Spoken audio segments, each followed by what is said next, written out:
नमस्कार बच्चों, आपके अपने YouTube चैनल प्राइमरी एजुकेशन में एक बार फिर से आप सभी लोगों का स्वागत है। आज हम फिर से अंकुर अभ्यास पुस्तिका लेके आए हैं। दोस्तों, यह हिंदी की अभ्यास पुस्तिका है, कक्षा 4 की है। इसमें आज हम आवधिक आकलन करेंगे। यह सप्ताह 20 है और आवधिक आकलन नंबर 2 है। इसमें हम इनके आवधिक आकलन के जितने भी अभ्यास प्रश्न हैं उन सभी को हल करेंगे।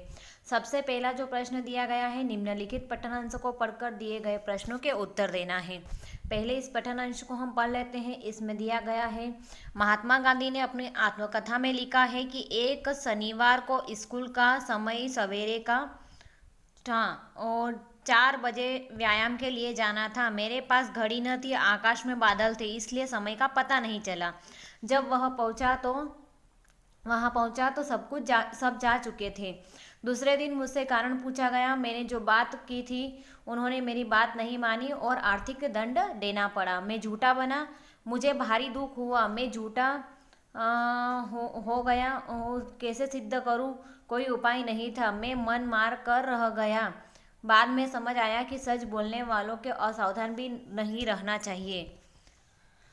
अब हम प्रश्नों के उत्तर देखेंगे। प्रश्न नंबर पहला है, गांधी जी को 4 बजे कहाँ जाना था? तो उत्तर लिखना है, उत्तर ऑप्शन नंबर ब, व्यायाम के लिए। कहाँ जाना था? व्यायाम के लिए। दूसरा दिया गया है, गांधी जी को आर्थिक दंड क्यों देना पड़ा? तो उत्तर आ जाएगा ऑप्शन नंबर अ, समय पर न पहुंच पाने के कारण।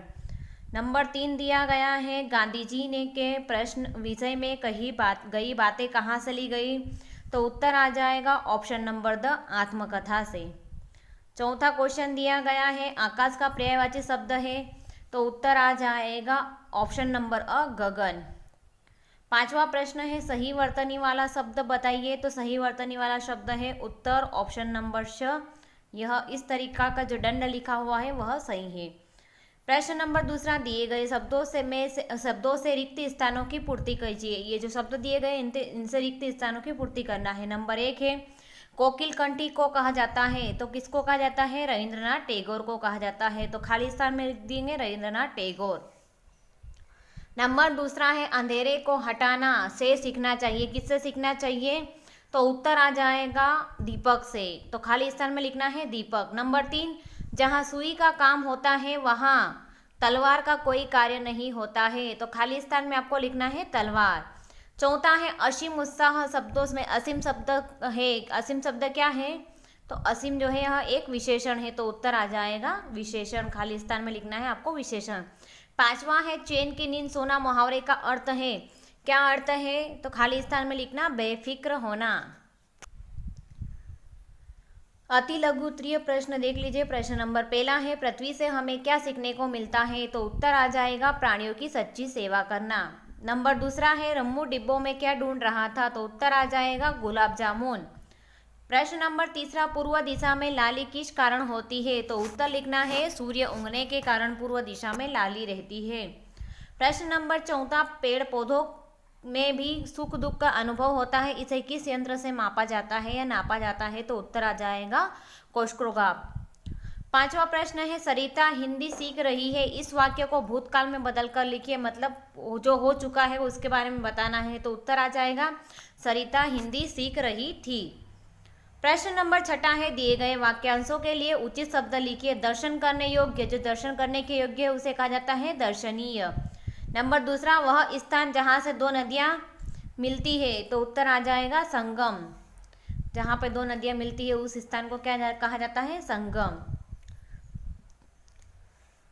नंबर पहला दिया गया है, मछली से स्वदेश के लिए त्याग और दुख से धीरज रखना पेड़ों से सीखना चाहिए। उक्त भाव प्रकट करने वाली कविता की पंक्तियां लिखिए। उत्तर है, मछली से सीखो स्वदेश के लिए तब तड़प कर मरना, लता और पेड़ों से सीखो दुख में धीरज धरना। इस तरीके से पंक्ति दी गई थी। प्रश्न नंबर दूसरा है, प्रार्थना कविता में कवि ईश्वर से बल क्यों मांग रहा है? उत्तर लिखना है, कवि बापू का सपना पूरा करना चाहता है इसलिए ईश्वर से बल मांग रहा है। प्रश्न नंबर तीसरा, दीपावली पर हमें पटाखे जलाते समय कौन कौन सी सावधानियां रखना चाहिए? उत्तर लिखना है, दूर से पटाखा जलाना चाहिए, खुली जगह में पटाखे जलाना चाहिए। प्रश्न नंबर चौथा दिया गया है, साधारण पुरुष वीर और स्त्रियां वीरांगनाएं कब बन जाती है? तो उत्तर, किसी महान उद्देश्य की पूर्ति के लिए साधारण पुरुष वीर और स्त्रियां वीरांगनाएं बन जाती है। प्रश्न नंबर 5वां है, दिए गए शब्दों में से रकार और रेप वाले शब्द छांटकर लिखिए। तो ये इस तरीका जो रफ उठता है उसे रकार कहा जाता है और जो ऊपर रफ उठता है उसको रेप कहा जाता है। तो इसमें से शब्द छाटेंगे, प्रकाश, क्रमांक और आक्रोश। यह कौन सा है? रकार वाले शब्द है। और रेप वाले शब्द आ जाएगा नर्म, पर्व और दर्पर। प्रश्न नंबर 6, दिए गए शब्दों के मूल शब्द लिखिए। बाणी का मूल शब्द आ जाएगा वाणी, त्रिशूल का मूल शब्द आ जाएगा त्रिशूल, नयन का मूल शब्द आ जाएगा नयन। ये शीतल जो दिया गया है इसमें यह शीतल आ जाएगा, श शक्कर का सी आ जाएगा शीतल। स्नेह का आ जाएगा स्नेह और सूरज का आ जाएगा सूर्य। ये है के मूल शब्द है। दीर्घ उत्तरीय प्रश्नों में आ जाएंगे। प्रश्न नंबर 1, प्रार्थना कविता का सार अपने शब्दों में लिखिए। तो उत्तर आ जाएगा, कवि ईश्वर को उपकार मानते हुए उन्हें धन्यवाद देते हैं। कवि भारत देश के योग्य बनकर यहाँ की प्रकृति, मानव समाज सभी को अपना सगा मानता है और इन सभी के सुख दुख को अपना समझते हैं। प्रश्न नंबर 2 है, नेहरू जी ने अपनी पुत्री को लिखे पत्र में ठीक बात का निश्चय करने के लिए कौन सा उपाय बताया था? लिखिए। तो उत्तर लिखना है, नेहरू जी ने ठीक बात का निश्चय करने के लिए संसार को किताब मानने की सलाह दी थी। उन्होंने कहा कि अगर समय के बारे में जानना है तो संसार रूपी किताब को पढ़ने की जरूरत है। प्रश्न नंबर 3 है, नर्मदा द्वारा अपनी आत्मकथा में नर्मदा कुंड से दुग्धधारा तक का वर्णन किस प्रकार किया जाता है? उत्तर लिखना है, नर्मदा कुंड से निकलकर बहुत पतली धारा के रूप में कपिल आश्रम तक आती है। यहाँ एक प्रपात के रूप में नीचे गिरती है। इसके बाद कुछ आगे चलकर छोटा सा प्रपात है जिसे कहा जाता है दूधधारा प्रपात कहते हैं। प्रश्न नंबर 14 है, बंजारे ने पड़ोसियों से क्यों कहा, देखो भाइयों कैसा अंधेर है? उत्तर लिखना है, ठग बंजारे के घोड़े को अपना घोड़ा बता रहा था। इस बात पर बंजारे ने पड़ोसियों से कहा कि देखो भाई कैसा घोड़ा देखो भाई कैसा अंधेर है। नेक्स्ट क्वेश्चन है, चित्र को देखकर प्रश्नों के उत्तर पूछे। प्रश्न को उत्तर पूछना है, मौखिक प्रश्न है। झोपड़ी में महिला क्या कर रही है? तो झोपड़ी में महिलाएं क्या कर रही है? सामान दे रही है। दुकान है उसकी, तो किराना वो सामान दे रही है। इस चित्र में क्या दिखाने का प्रयास किया जा रहा है? तो इस चित्र में दिखाने का प्रयास किया जा रहा है कि कुछ बच्चे हैं और वह बाजार से सामान खरीद रहे हैं और ड्रिंक कर रहे हैं या कुछ पी रहे हैं, कोल्ड ड्रिंक वगैरह। दूसरों की सेवा के और कौन से कार्य हो सकते हैं? तो किसी को शिक्षा देना भी एक सेवा है। डॉक्टर बन के मरीजों की सेवा करना भी एक सेवा है। चित्र में दिखाए गए पेड़ का नाम क्या है? तो आपको चित्र में देखना है किसका पेड़ है। बरगद का पेड़ है, आम का पेड़ है, किसका पेड़ है आपको बताना है। 5वां है, झोपड़ी में बरसात से बचाने के लिए क्या उपाय किया जाता है? तो झोपड़ी के ऊपर क्या करा जाता है? पन्नी डाली जाती है या फिर पत्ते वगैरह डाला जाता है जिससे कि झोपड़ी में पानी ना आए। 6वां है, गर्मी में कैसे कपड़े पहनना चाहिए? तो गर्मी में सुस्त एवं सूती के कपड़े पहनना चाहिए। पानी का अधिक उपयोग किस मौसम में होता है? तो पानी का अधिक उपयोग कौन से मौसम में होता है? गर्मी में ही होता है, क्योंकि गर्मी में गर्मी रहती है, इस वजह से पानी का उपयोग अधिक किया जाता है। प्रश्न नंबर 8वां है, पानी की बचत किस तरह से की जाती है? तो नल को खुला नहीं छोड़ना चाहिए और पानी को टब में लेकर नहाना चाहिए, शॉवर का यूज़ नहीं करना चाहिए। इस तरीके से पानी को बचाया जा सकता है। अन्य प्रश्न भी चित्र देखकर बना सकते हैं और पूछ सकते हैं। अब वापिस आपको धारा प्रवाह पठन है, आपको एक पैराग्राफ दिया गया है, इसे पढ़ना है और नीचे कुछ प्रश्नों के उत्तर देना है। बालक छत्रसाल में साहस, आत्मविश्वास, वीरता और निर्भयता के गुण कूट कूट करके भरे हुए थे। वे एक बड़े इस पर सवार होकर कहीं जा रहे थे। रास्ते में एक मंदिर दिखाई पड़ा, वहाँ मेला लगा था। मेला में आसपास नर नारी आ जा रहे थे। मुगल सैनिकों ने छत्रसाल को मेले में जाने से रोका। तब छत्रसाल ने उन्हें ललकारा और उनको मार गिराया। बचे हुए सैनिक जान बचाकर भाग निकले। लोग छत्रसाल की वीरता को देखकर दंग रह गए। सभी ने दांतों तले उंगली दबा ली। आगे प्रश्न दिया गया है। प्रश्न नंबर 1 है, बालक छत्रसाल में कौन से गुण थे? तो बालक छत्रसाल में वीरता क्या, साहस के, आत्मविश्वास के और निर्भयता के गुण थे।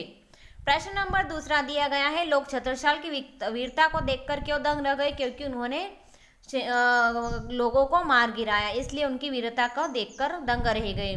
तीसरा है मुगल सैनिक ने छत्रसाल को मेले में जाने से क्यों रोका होगा। बताना है आपको क्यों रोका होगा, क्योंकि वहाँ पे कुछ होने वाला होगा इसलिए उन्होंने रोका होगा। मेला कहाँ लगा था, तो उत्तर आपको यहाँ चित्र में देखकर बताना है, चित्र में आपको पैराग्राफ में देख के बताना था कि मेला कहाँ लगा हुआ है। तो एक मंदिर के पास में मेला लगा हुआ था। पांचवा है मुगल सेना को छत्रसाल ने क्यों ललकारा। बताना है आपको। उसके बाद में प्रश्न दिया गया है कि अपनी पाठ्य पुस्तक भाषा भारती से कविता की कोई 4 पंक्तियाँ सुनाना है। फूलों से नित हंसना सीखो, भौरों से नित गाना, तरु की झुकी डालियों से नित शीश झुकाना। इस तरीके से कविता की 4 लाइन आपको बताना है। सुनाई गई कविता का सार भी अपने शब्दों में बताना है। चौथा प्रश्न है पठित पाठों के प्रश्न पूछे। शांति निकेतन कहाँ स्थित है, आपको बताना है। गांधी जी ने तांगा न मिलने पर कैसे भाषण देने से पहुंचे। जगदीश चंद्र बसु लंदन विश्वविद्यालय में कौन सी उपाधि थी। बालक किस पेड़ पर बैठकर कन्हैया बनना चाहता था, तो बालक कदम के पेड़ पर बैठकर कन्हैया बनना चाहता था। खजूर के पेड़ की तरह बड़ा क्यों नहीं होना चाहिए, क्योंकि उस पर फल बहुत दूर लगते हैं और छाया नहीं मिलती, इसलिए खजूर के पेड़ की तरह बड़े नहीं होना चाहिए। प्रश्न नंबर 5वां, स्वतंत्र अभिव्यक्ति किसी एक विषय पर 5 वाक्यों में अपने विचार व्यक्त कीजिए। इस एक विषय के बारे में लिखना है। स्कूल या घर पर पानी के सही उपयोग, यदि बादल रंगीन पानी बरसाए। आसपास के किसी मेले का वर्णन करना है, तो आपको आसपास के किसी मेले का वर्णन कर सकते हैं कि हम मेला देखने गए थे, वहाँ पे बहुत सारे खिलौने की दुकान थी, वहाँ खाने पीने के सामानों की दुकान थी, हमने वहाँ झूला झूला और हमने बहुत सारे पकवान वहाँ पर खाए। इस तरीके से आप एक विषय पर कुछ बातें बता सकते हो, वाक्य बता सकते हैं। निम्नलिखित प्रश्नों के उत्तर देखना है। दांतों तले उंगली दबाना मुहावरे का अर्थ क्या होता है, और बियाबान शब्द का अर्थ क्या होता है। इस तरीके से आपको लिखना था। दोस्तों, यदि आपको हमारी वीडियो अच्छी लगी हो, आपके समझ में आती हो या आपके सिलेबस की हो, तो प्लीज़ हमारी वीडियो को लाइक कीजिएगा, अपने दोस्तों के साथ शेयर कीजिएगा, चैनल को सब्सक्राइब कीजिएगा और साथ ही बेल आइकन को प्रेस करना ना भूलिएगा, क्योंकि इससे आने वाले वीडियो के नोटिफिकेशन आपको समय समय पर मिलते रहेंगे। जय हिंद, जय भारत।